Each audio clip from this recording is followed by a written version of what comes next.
কি পড়ছো তুমি? এই যে বেদের যে ভাগ আছে, ঋগ্বেদ, সামবেদ, যজুর্বেদ, অথর্ববেদ, আমি যজুর্বেদটা এখন পড়ছি। যজুর্বেদ কয় প্রকার? যজুর্বেদ মূলত দুই ভাগে ভাগ করা হয়েছে।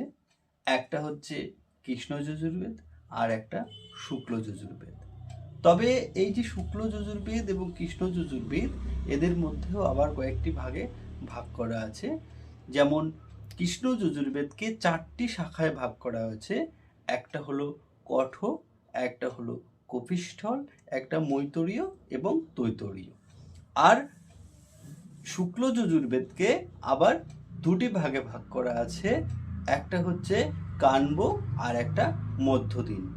তবে এই যে শুক্ল যজুর্বেদ পড়ছি, এই শুক্ল যজুর্বেদকে বাজসেনীয় সংহিতাও বলা হয়।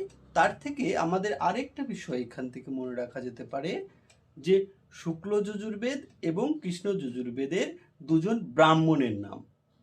ব্রাহ্মণকে না, কৃষ্ণ যজুর্বেদের ব্রাহ্মণ হলো তৈতরীয় ব্রাহ্মণ আর শুক্ল যজুর্বেদের হলো শতপথ ব্রাহ্মণ।